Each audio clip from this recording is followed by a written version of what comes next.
Simple star Rakshit ಶೆಟ್ಟಿಗೆ ದೈವದ ಅಭಯ ಸಿಕ್ಕಿದೆ. ನೇಮೋತ್ಸವದಲ್ಲಿ ಭಾಗಿಯಾಗಿದ್ದಾರೆ ನಟ ರಕ್ಷಿತ್ ಶೆಟ್ಟಿ ಅವರು.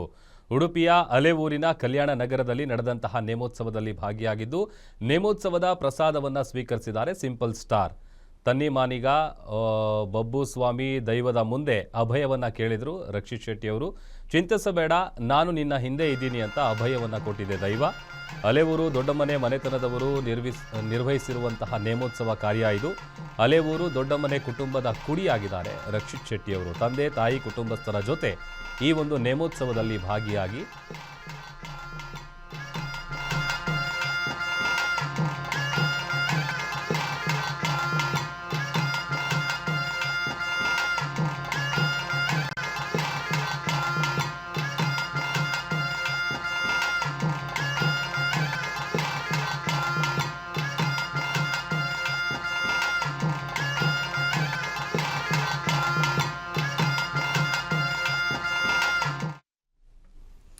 ನೋಡಿ, ಆ ಭಾಗದಲ್ಲಿ ಕರಾವಳಿ ಭಾಗದಲ್ಲಿ ದೈವ ನೇಮೋತ್ಸವ ಇದೆಲ್ಲ ಭಾಳ ನಂಬಿಕೆ. ಅದರಲ್ಲೂ ಹೇಳಿ ಕೇಳಿ ರಿಷಬ್ ಶೆಟ್ಟಿ ಆಗಿರ್ಬೋದು, ರಕ್ಷಿತ್ ಶೆಟ್ಟಿ ಆಗಿರ್ಬೋದು, ರಾಜ್ಬಿ ಶೆಟ್ಟಿ ಆಗಿರ್ಬೋದು, ಇವರೆಲ್ಲ ಸ್ವಲ್ಪ ಜಾಸ್ತಿ ಈ ಒಂದು ದೈವದ ಬಗ್ಗೆ ಸ್ವಲ್ಪ ನಂಬಿಕೆ ಇಡ್ತಾರೆ. ಅಥವಾ ತಾವೇನಾದರೂ ಒಂದು ಕಾರ್ಯ ಮಾಡಬೇಕು ಅಂತ ಸಂದರ್ಭದಲ್ಲಿ ಹೋಗಿ ಈ ಥರದ ನೇಮೋತ್ಸವದಲ್ಲಿ ಅಭಯ ಕೇಳೋದು ಈ ಥರದ್ದೆಲ್ಲ ಆಗುತ್ತೆ.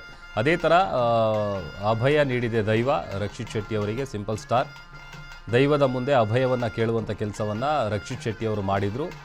ಆಗ ಚಿಂತಿಸಬೇಡ, ನಾನು ನಿನ್ನ ಹಿಂದೆ ಇದ್ದೀನಿ ಅಂತೇಳಿ ಆ ದೈವ ಒಂದು ರೀತಿ ಅವರಿಗೆ ಅಭಯ ಕೊಟ್ಟಿದೆ. ಅಲೆಊರು ದೊಡ್ಡಮನೆ ಮನೆತನದವರು ಏನು ನೇಮೋತ್ಸವ ಕಾರ್ಯವನ್ನು ನಿರ್ವಹಿಸಿದರು, ಆ ಒಂದು ನೇಮೋತ್ಸವ ಕಾರ್ಯದಲ್ಲಿ ಭಾಗಿಯಾದಂತಹ ಸಿಂಪಲ್ ಸ್ಟಾರ್ ರಕ್ಷಿತ್ ಶೆಟ್ಟಿ ಅವರು ದೈವದ ಕಡೆಯಿಂದ ಅಭಯವನ್ನು ಪಡೆದಿದ್ದಾರೆ. ತಂದೆ ತಾಯಿ ಕುಟುಂಬಸ್ಥರ ಜೊತೆಗೆ ಅವರು ಭಾಗಿಯಾಗಿರೋದು ದೃಶ್ಯದಲ್ಲಿ ಗಮನಿಸ್ತಾ ಇದ್ದೀವಿ.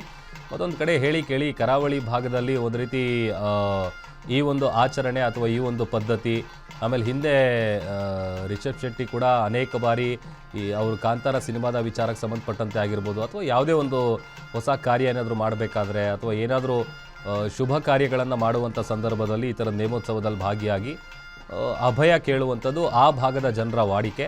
ಅದೇ ರೀತಿಯಾಗಿ ಇದನ್ನು ಮುಂಚೆಯಿಂದಲೂ ಮಾಡ್ಕೊಂಡು ಬಂದಿರುವಂತಹ ಹೇಳಿ ಕೇಳಿ ಕರಾವಳಿ ಭಾಗದವರಾದಂಥ ರಕ್ಷಿತ್ ಶೆಟ್ಟಿಯವರು ತಂದೆ ತಾಯಿ ಕುಟುಂಬಸ್ಥರ ಜೊತೆಗೆ ಈ ಒಂದು ನೇಮೋತ್ಸವದಲ್ಲಿ ಭಾಗಿಯಾಗಿ ದೈವದ ಅಭಯವನ್ನು ಪಡೆದಿದ್ದಾರೆ.